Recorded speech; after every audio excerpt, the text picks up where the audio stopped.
Good afternoon, everyone, and welcome to episode 15 of ScreenFlow Live. I'm Andrew Haley, your host for today, and every week or every episode on this, we like to interview top people around the world who are using ScreenFlow to help build their businesses, in their hobbies, in their personal lives, or use it in interesting workflows or ways in which that you might be interested. So today we have a really special guest that's going to share his knowledge and tips with us. His name is Shawn Hesketh. And he is the founder, the creator of the website WP101.com, and WP stands for WordPress. So Shawn is considered to be quite widely the leading video tutorial expert on WordPress. And so many people around the world use his videos to teach them, and his courses to teach them how to use WordPress to run their websites. And in case you didn't know what WordPress is, it's currently estimated to run about 27% of all internet websites. So it's a really big deal in the world of the internet. And so people like Shawn really help pave the way for anyone who's learning that technology or trying to stay up to date with it. And the way Shawn does that is he likes to use our product, our ScreenFlow software, to make all of his video tutorials. So we're really going to get into it with Shawn today, talk about how he uses ScreenFlow and particularly what he does to build his business and make better videos and to bring in new clients and find new business for his own website and courses using video tutorials and education as his methods. So I'm excited to get to talk to him, and we have him coming in through Skype live from Houston, Texas. Shawn, are you there? I'm here. Thanks for having me on, Andrew. Hey, thanks for being here. I really appreciate you taking the time to do this interview with us today. Yeah, my pleasure. I love geeking out about this stuff. Let's talk about it. Me too.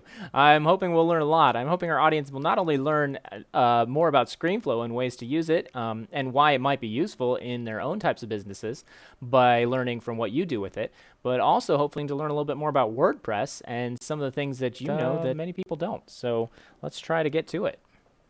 Sounds great. Let's do it. All right. So first, I gave you a bit of a little intro telling people what you did, but why don't you tell us a little bit about how you got started and when this all kind of came together? What were you doing before you were creating WordPress videos, and how did you get into it?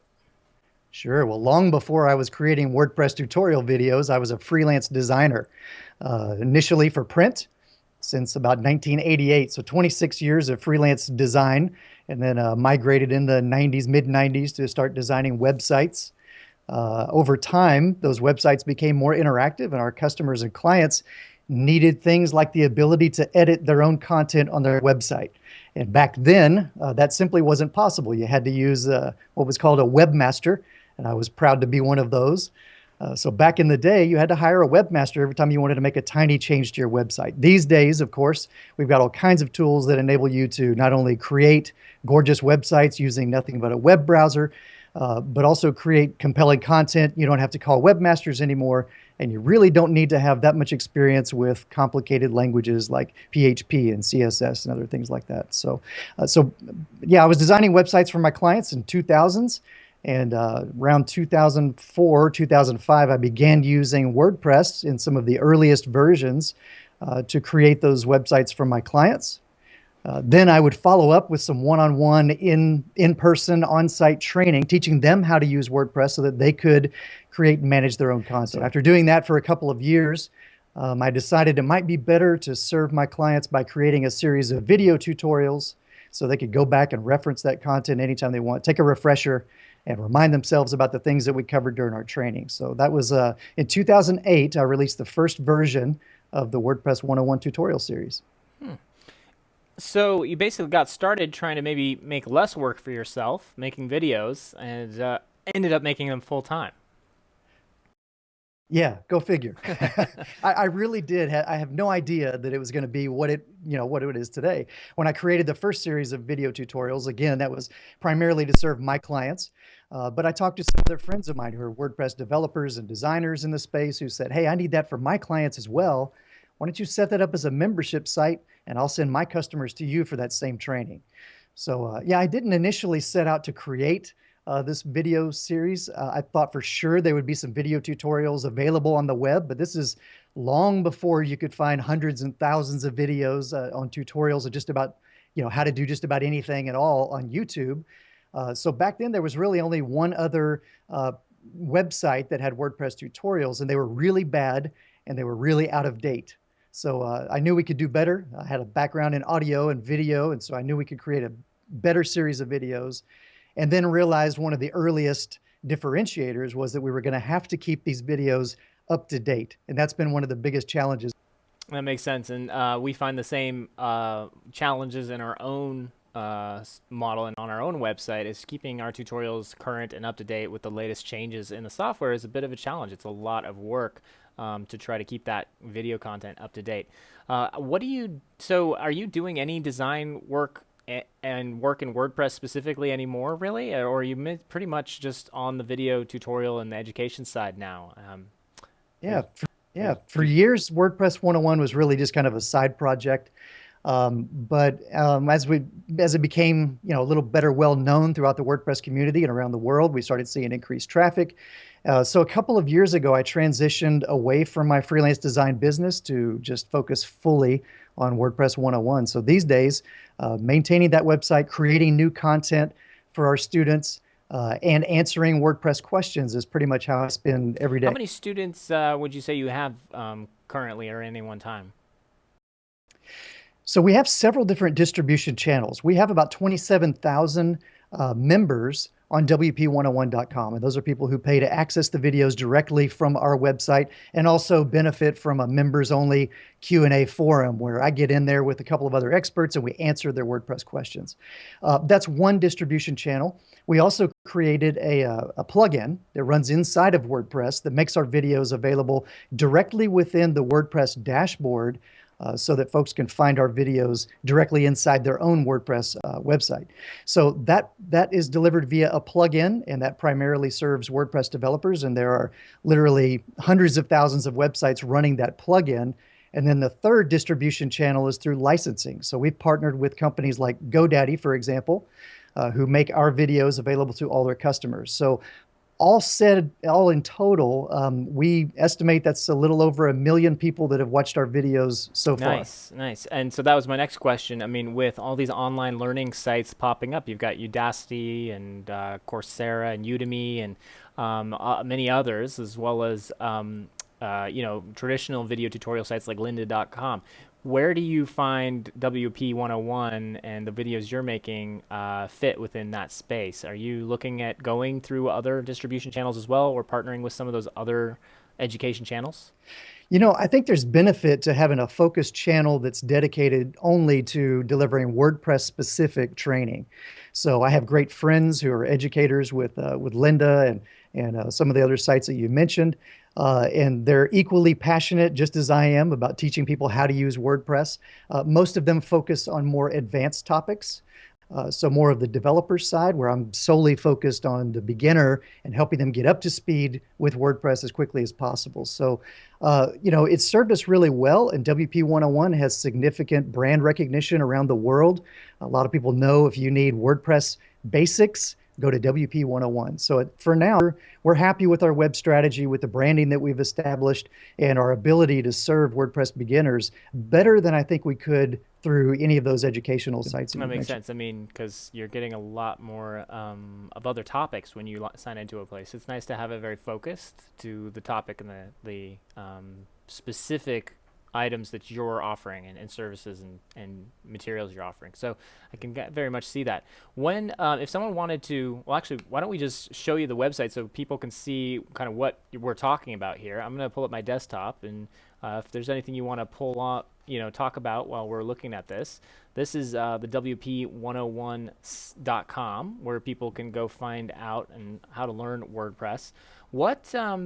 How does this work? So if somebody comes here, you got this great button, Start Learning Now. What is going to happen if you get started there? You're going to sign up for a 12-month access. Do you offer a free trial or anything like that? We do. Yeah.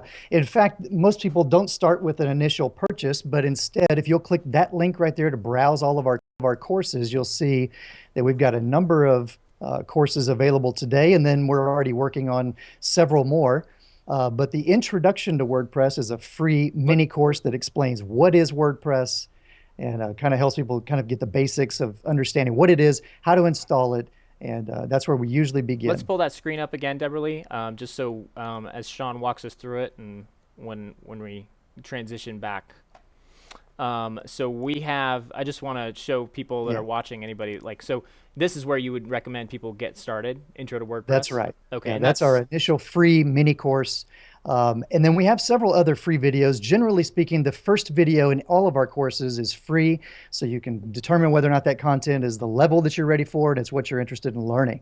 Our WordPress 101, the basics course, is really the core. That's where we began, and that course is made up of 20 videos that cover all the basics about WordPress 101. You'll notice that you can purchase these courses as standalone products. In this case, $19 gives you a lifetime access to this particular course.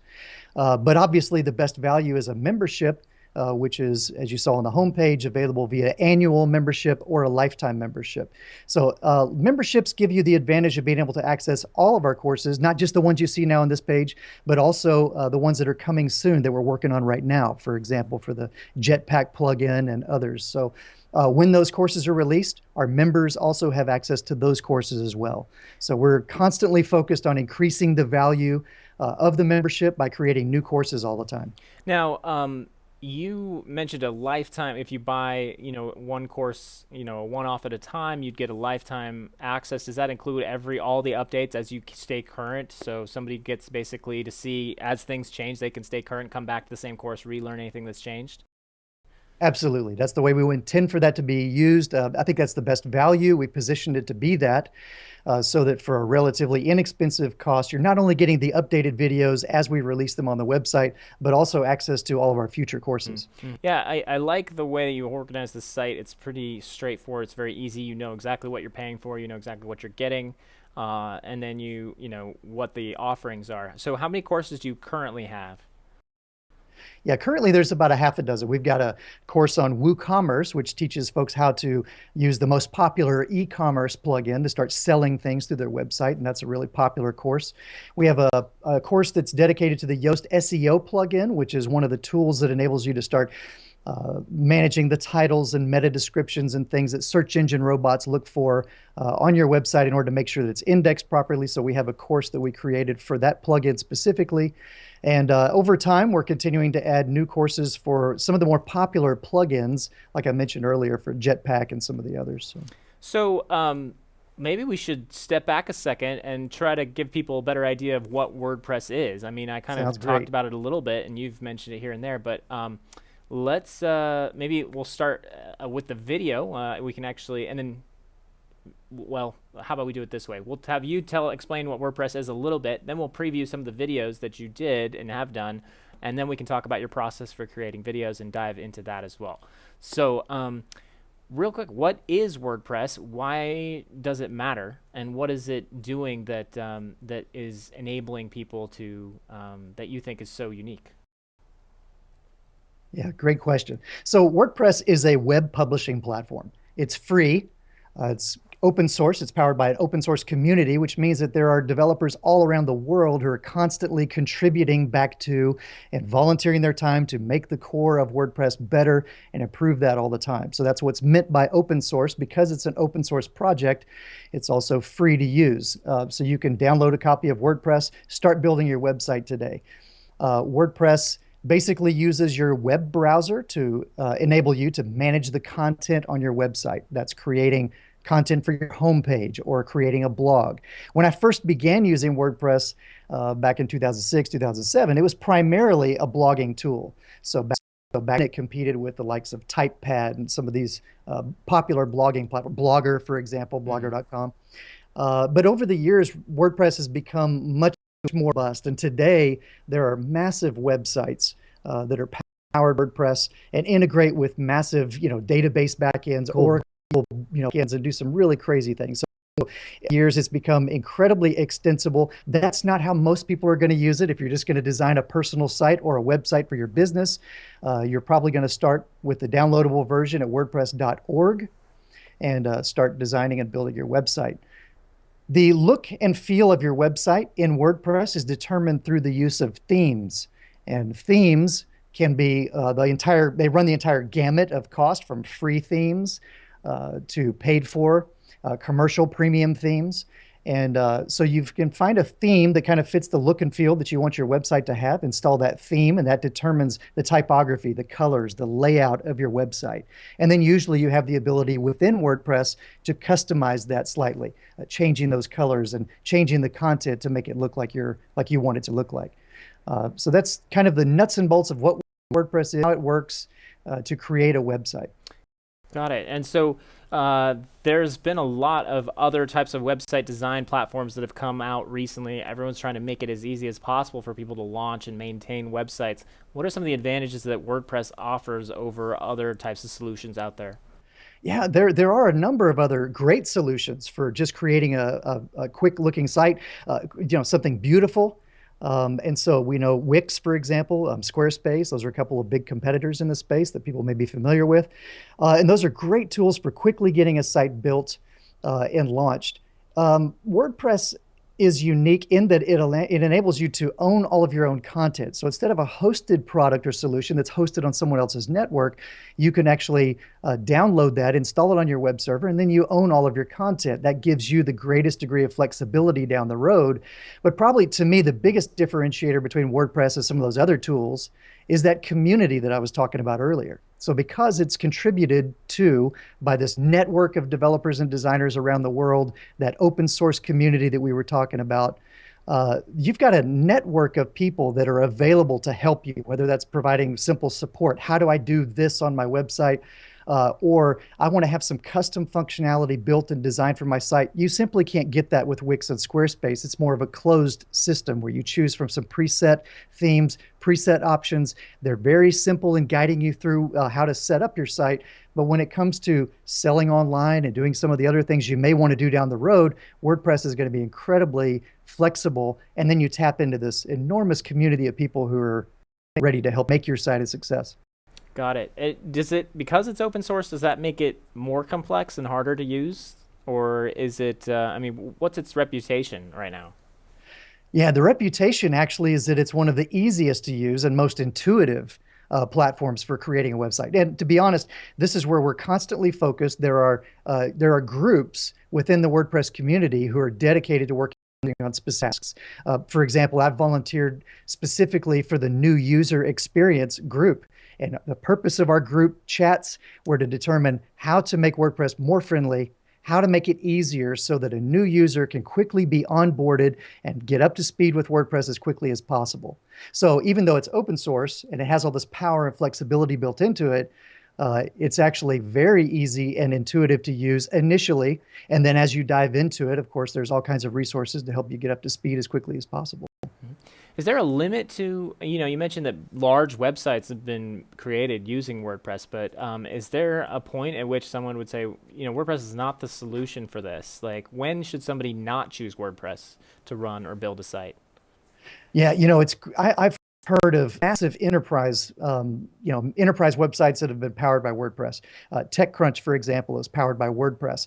When you think about the types of impressions that a massive website like that gets, a news website, it's hard to imagine that there's much that WordPress couldn't do, even at that enormous enterprise level. Some good friends of mine worked recently on the ColourPop website. That's a makeup website, and they specifically work to streamline everything in that website so that it could handle a massive sale on Black Friday. And during the peak sales period, they calculated something like 1,000 unique add to cart events happening every minute. Wow. There are very few platforms that can handle that kind of traffic, even those that are dedicated to e-commerce like Shopify and others. So yeah, it's kind of the sky's the limit really when it comes to what you can do with WordPress. Really, I think the decision really boils down to, is the tool familiar for you? Does it work best for you and your needs? And these days, that answer is increasingly yes. So when you say you're on the new user experience team in the open source community groups, how are you doing that, week to week? Is that still an ongoing project? Do you meet weekly or monthly to help do that? When's your next big sort of change or fixes coming out? Yeah, most of these groups are divided. They were divided into little groups around tasks and specific areas of WordPress. I'm not necessarily a hardcore developer, so I don't have the programming chops as some of my friends do. So I leave, the core changes to those guys who know best what they're doing there. But it's a volunteer effort, and so you're able to participate in just about every aspect or facet of WordPress. So there are groups that are centered around specifically using WordPress in the education market, for example, for universities and higher learning. So there's a group of volunteers who are focused fully on providing the tools and resources that are needed to make WordPress work in that space. We use Slack these days to communicate. So each of those groups has a separate channel, and you can participate in that channel for discussions throughout the week. And then usually there's a weekly meeting to kind of get everyone on the same page, decide what needs to be done, divvy up some tasks, and then everyone kind of works remotely to accomplish those. Got it. And if somebody wanted to get more involved with the WordPress community and sort of the development side of it, where do they go to get more information on that? Make.wordpress.org. That's the name of the Make.wordpress.org. Okay.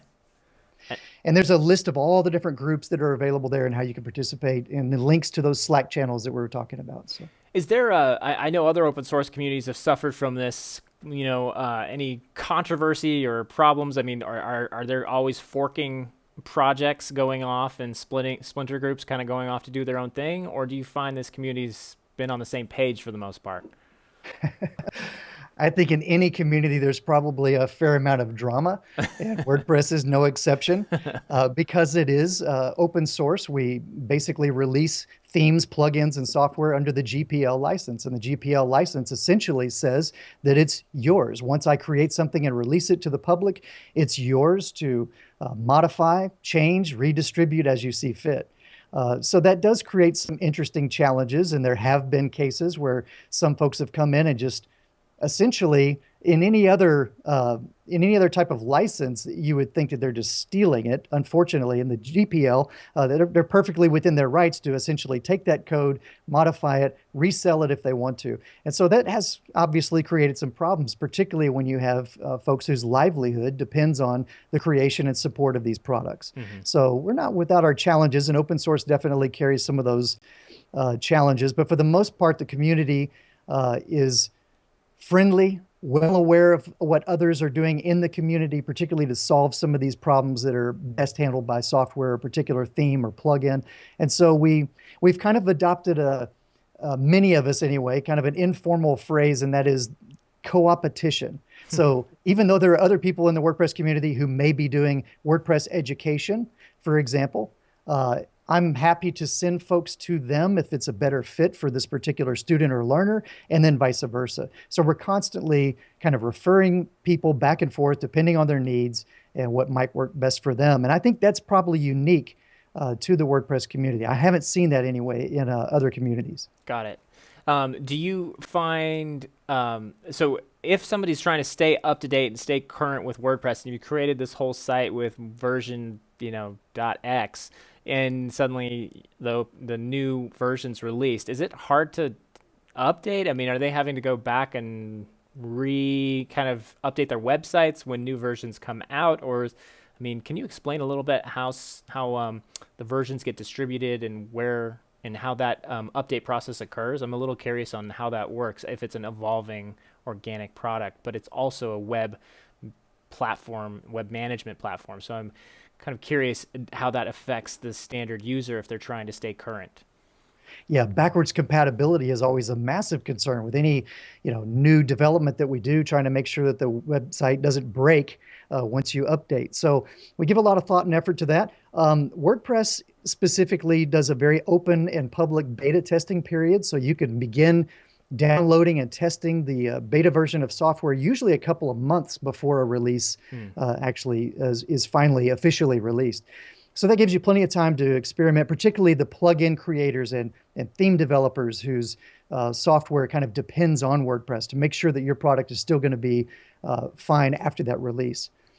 In my case, it's beneficial because I'm able to see what changes are coming to WordPress and specifically which of those changes might necessitate us updating and creating new videos. So WordPress has a pretty aggressive update and release cycle. And these days, that's about 3 to 4 releases a year. So in order to make sure that our video tutorials are constantly up to date, I have to keep a close eye on that Slack channel and the changes that are coming and testing, and not just the beta, but also release candidate versions of the software to make sure that our tutorials are actually going to be up to date. And so 2 or 3 of the releases throughout a year might be minor updates. And generally, you can click the update button with confidence, knowing that it's been tested pretty thoroughly by the time it's finally been released. But generally, once a year, usually at the end of the year, and we're coming up on that season, in fact, WordPress ships with a new default theme. And anytime that happens, we re-record all of our videos from top to bottom to make sure that we're using that theme, so that if a new user were to arrive at our video series, that they're going to be able to create a website that looks just like the one that we're creating in the course. So at least once a year, we're recreating all those videos top down. So the ability to test ahead of time, download those beta versions and kind of experiment with them help quite a bit. When it comes time to update, one of the things that's really been significant in recent years has been the emergence of managed WordPress hosts. And these are hosting companies that essentially install WordPress for you. So all you need to do is to go to the particular host, set up your account, and you don't have to mess with downloading WordPress from WordPress.org, installing that on your web server, learning things like FTP. For a lot of people that I deal with who are new to web publishing, that's a foreign concept. So These managed WordPress hosts not only take care of installing WordPress for you, but also making sure that it's constantly up to date. Right. And that's a massive benefit to a site owner, because they're handling all those updates for you, in addition to providing nightly backups and important things like scanning for malware 24/7 and cool things like that. So managed WordPress hosting has really become the recommended platform, I think, for WordPress sites these days. Got it. So, yeah, I mean, I find all that very fascinating, because it seems like, and maybe we'll just finish with this last little bit, and then we'll get into the actual video and tutorial piece of this and how you're bringing ScreenFlow into it, because I really am excited to show people what you're doing and how that works. But real quick, what I find so interesting about this is that with WordPress, it's a little confusing, because when you're developing a website and you're hosting it, you've got all these pieces that you're putting together, right? You've got the browser side, you've got the server side, and the web hosting side of it, and then in addition, you have the actual physical web pages or HTML pages or files themselves and all the resources. And then you've got the WordPress piece of it, which is somehow interpreting all those files and kind of, arranging them into a management software platform. And whether or not that, is being accessed, I guess, through your own browser, it's almost like a website that's built to manage your websites, right? And so you have to access, the WordPress management website in order to get in and see your own sort of lower level website. So it's kind of interesting as a non-web developer, how all those pieces fit together and how you keep track of that. And when something changes, what you do and how you back all that up and things like that. Can you talk real quick, maybe lay out a little picture of what that structure might look like these days? I mean, you mentioned that there's hosts that are dedicated to, kind of taking out some of the complexity, but, traditionally with WordPress for the last 8 years or so, 10 years, that's what they've had to do. Anyone who's developing a website has to kind of think of all these little pieces. How are those sort of arranged, and what's a standard best practice to keep it all straight? Yeah, great questions. And it is becoming easier, because when I first started using WordPress, you really needed to have a foundational knowledge of web servers. So you first had to have a web server. You had to have a domain name, obviously, connected to your web server so you could access your site. Then you would download WordPress to your own computer, only to turn around and upload that to the web server via FTP. You also then set up a database, usually using the hosting control panel, so cPanel or something of this nature. So you created the database that essentially stored all the content. Then finally, you logged into WordPress into this admin area via a web browser. All those pieces I just got finished outlining tripped up a lot of folks, and it was really kind of confusing. How do you get WordPress to run? I've downloaded it. Where do I click and what do I do? Thinking that it might be an application like you're used to installing on your computer, and it's not. It runs on a web server. So thankfully, all of that now has been addressed by hosting companies like GoDaddy, WP Engine, another one of the really popular managed WordPress hosts that handle all of that part for you. So all you really need to know to get started is the name of your website and then set up your account. And then they're going to handle all that installation and configuring. Then you're essentially presented a control panel, which you'll access using any web browser. So you log into your admin area, and then that's where you begin managing your WordPress content. So you'll create posts and pages in that admin area. And when you click the publish button on your content, then that gets pushed to or saved to the database. And then people can visit your website on the front end, and they're actually going to see what that looks like. So that's essentially where we start with the WordPress 101 tutorial series. And I think we were going to try to play a clip of that, but that's that first video in the WordPress 101 series talks about how to log into the dashboard. And that's really the foundational concept behind WordPress, that you log in, manage your content in an administration area in a dashboard, and then you're going to publish that content, which is then visible on the front end to visitors of your website. Okay. Well, yeah, so it looks like we're experiencing a little bit of a technical difficulty here. We may have to just finish this interview with you on the screen here. So what I think we're going to do here is just keep maybe finishing, and I guess people will just have to stay with us and watch if you're okay with being on camera for this interview the rest of the time. So I would love to show that clip, but looks like we won't get that opportunity at this moment. Right. For now, though, if you do want to see that video, head over to wp101.com and click on the courses and then the Intro to WordPress course. And there's looks like 3 videos. How long does it take people to get through the Intro to WordPress course? All of our videos weigh in between 3 to 5 minutes, and we found that's a very easily digestible length of time for educational content. So it takes you less than 15 minutes or so to go through the introductory course and kind of get a firm understanding of what WordPress is and how to use it. Okay, well, that's great. I think that's a wonderful segue into the video creation. So why don't you talk a little bit about what you've learned in terms of creating videos. You mentioned keeping them short and digestible. I think that's really good advice. And what are some other things that you do when beginning to create new content or a new course, and you start thinking about mapping out how you want to create that course and use ScreenFlow to do it? So I think creating educational tutorial videos represents some different challenges. And so there's a phenomenal amount of really cool things that you can do in ScreenFlow. And I love kind of geeking out on those and seeing what each new release brings. I've loved seeing it kind of mature over the years. I think when I first started using ScreenFlow to create the very first series of these videos, ScreenFlow is at version 1.0. So, we've seen it definitely mature over the years, and there's a lot that you can do. So I think to begin with, when you're creating educational content, tutorial videos like we are, the first thing is to never lose sight of the fact that to never lose sight of the ability to think like a beginner, I guess, right? So see it through those fresh eyes, like a beginner would. Particularly when you're teaching technical content, it's really easy to get bogged down in vernacular terminology that you may be really familiar with because you're in the software all the time.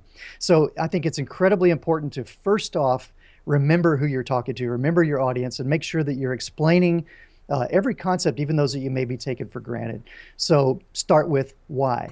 And that's one of the things that I think video is particularly great at, is explaining not just how to do something by showing you that on screen, but actually explaining why that's important, and maybe even jumping out to other examples around the web so that they can see what you're talking about and your audience can understand fully where you're going.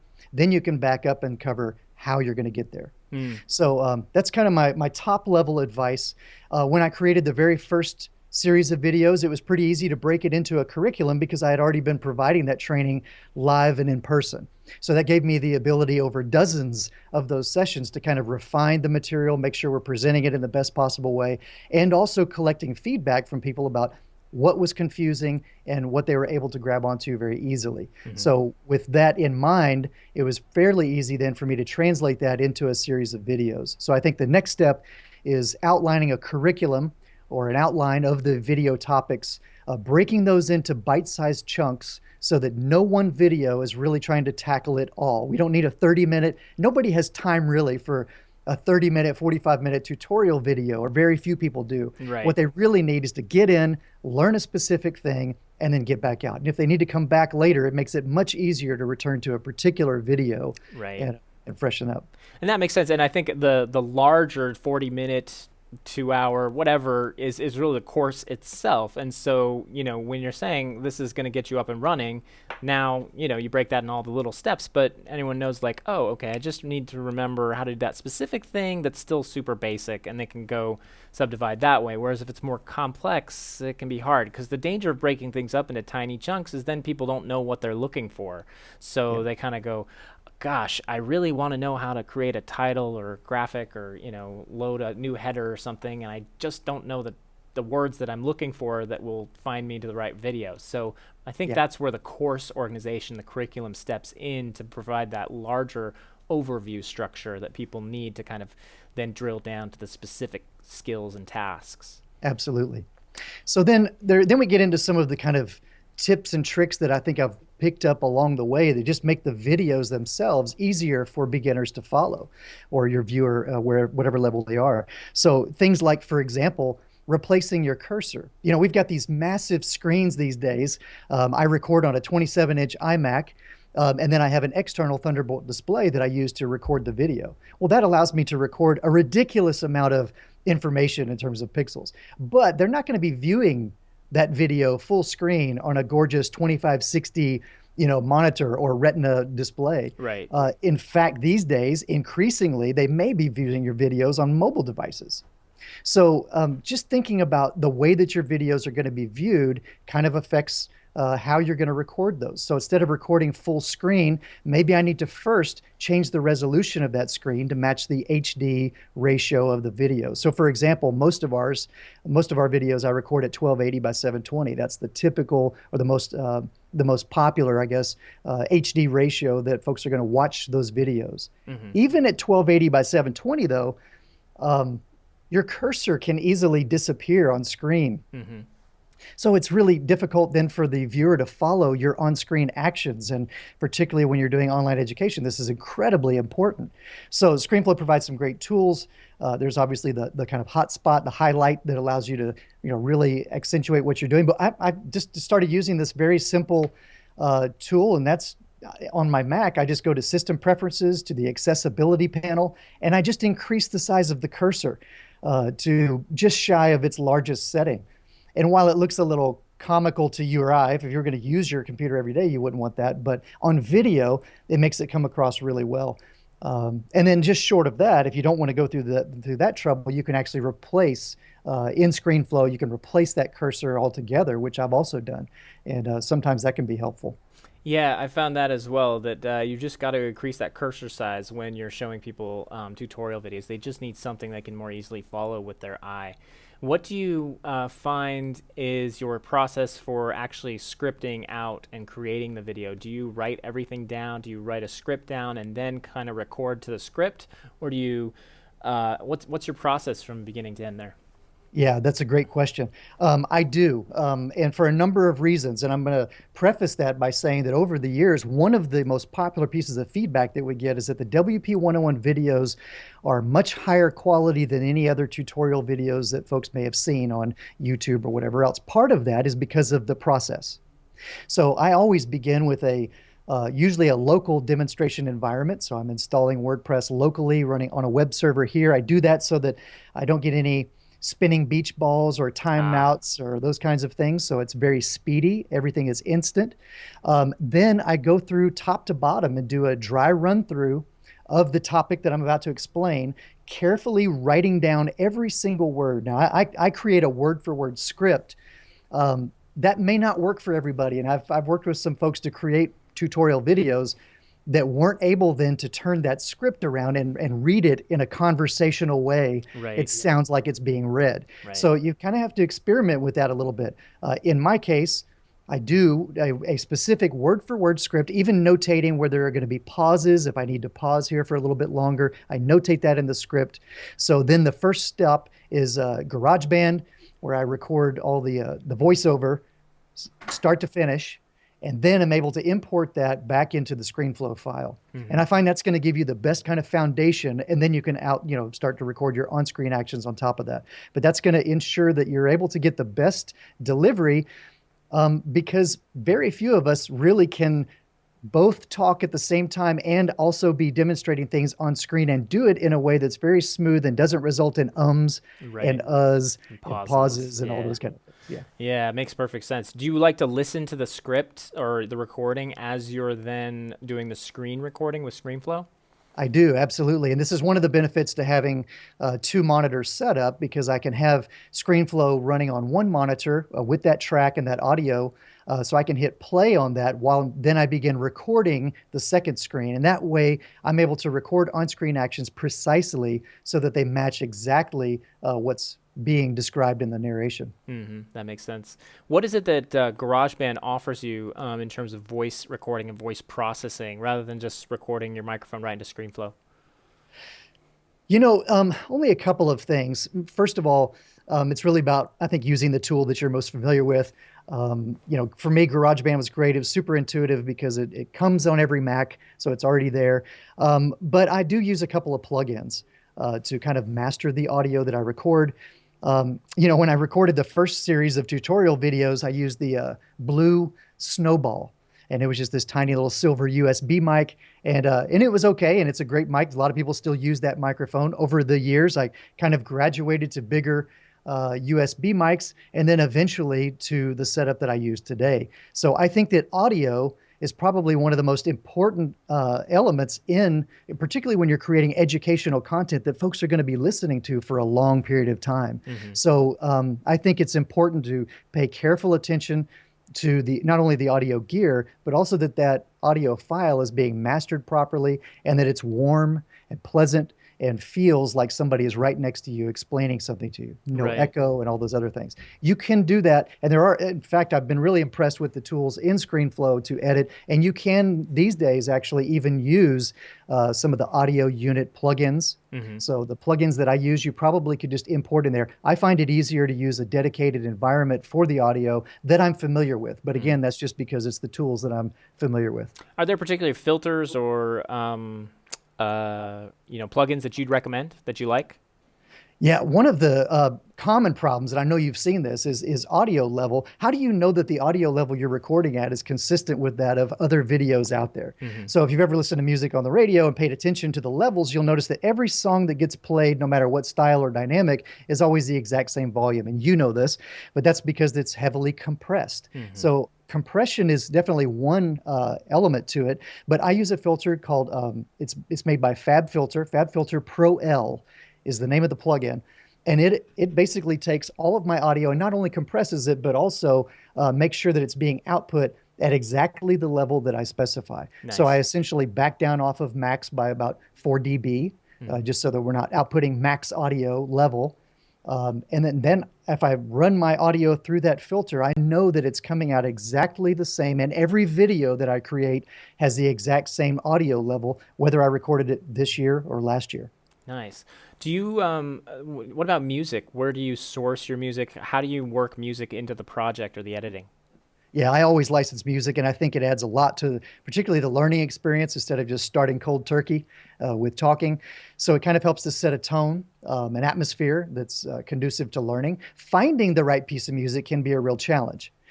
So I've spent hours trying to find just the right kind of piece of music. I use Premium Beat. There are a number of services you can use to license music, obviously, but I find they've got a real tasty selection of modern sounding music that doesn't get in the way of the content. And Mm. so, and then the other thing that I use is in ScreenFlow, I always enable ducking, which is a great feature. Back in the recording days in the studio, we had to do this manually, but now we can simply enable ducking. And when my voiceover begins, that soundtrack or the background music is going to automatically be reduced down to a certain level. And I drop it down to about 10 or 15%. That was my next question. Do you find that you're always you're probably adjusting it depending on the type of music or the piece of music, but was there like a go-to volume level for ducking that you liked? Yep, 10 to 15% usually works for me. Nice. So Yep. let's talk a little bit about the publishing side of things. When you've got your video all done, where do you like to upload it? Where do you host your videos? What do you find works best for you? Yeah, that's a great question. So I use Vimeo Pro and have almost exclusively for years. There are a number of stellar video hosts, but I've actually written about this extensively because a lot of people, particularly in the WordPress world, the temptation would be to create a video and then upload that directly to your WordPress website. Hmm. The problem is if you're doing that, you're uploading one video file to your shared server that possibly could be played by hundreds, if not thousands of people at the same time. That's going to bring your web server to its knees. Hmm. So obviously, I think it's better to use a video host. I've written 10 reasons why it's a great idea to use video host and never host your own videos, because that's incredibly important. But Vimeo Pro to me has one of the cleanest user interfaces, and ultimately that's what it came back to for me, as opposed to say Wistia. Wistia offers a greater degree of statistics and analytics, so you can actually see where people started, where did they stop watching your video, and some of these analytics would be really great. Vimeo Pro offers some analytics, not so much within the video themselves, but starts, finishes, and things like that that I find are incredibly helpful. But I love the fact that ScreenFlow now enables me to one click upload straight to Vimeo. And when that happens, it's automatically optimized, all those settings. I mean, I used to have to export a lossless video file, H264 or whatever at the full res, and then turn around and upload that to Vimeo. And so these days we don't have to do that anymore. And it's one of the favorite features in ScreenFlow is the ability to simply upload to and then choose your video host. So for designing, membership sites in particular, one of the features I love about Vimeo Pro is the ability to limit the embeds to a particular domain, which is your own website. Hmm. So that means that video can't then be redistributed or embedded anywhere else.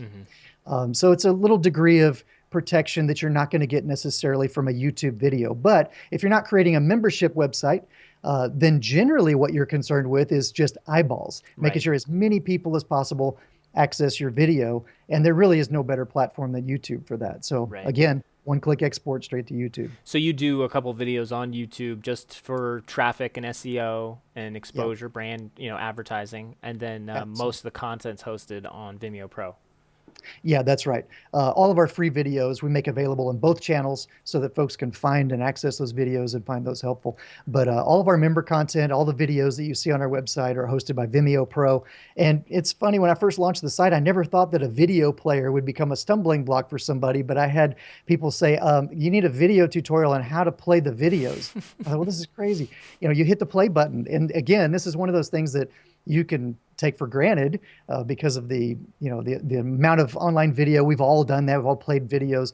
But to think like a beginner and realize that even the layout of a toolbar makes a big difference. Yeah. So particularly now that we're also closed captioning all of our videos, and then translating those videos. With this next version of WordPress, we're going to start translating those closed captions into other languages. Well, this represents another whole series of challenges, making sure that you've got a player that can handle that, and Vimeo Pro can, and present those tools for closed captioning, enabling closed captioning, and other languages very easily becomes really important. Yeah, that's a big deal. And so are you uploading the caption file to Vimeo Pro and then it's just paired on the Vimeo side, or do you actually have to embed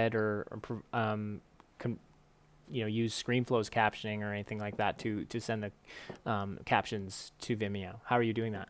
I was so excited to see the ability to create captions directly in ScreenFlow. So the first video that I experimented with, I did them right in the ScreenFlow file, and so I love seeing those tools in there. But ultimately, It takes a lot of time, a Mm. phenomenal amount of time to close caption a video properly, even though I begin with this word for word Hmm. script.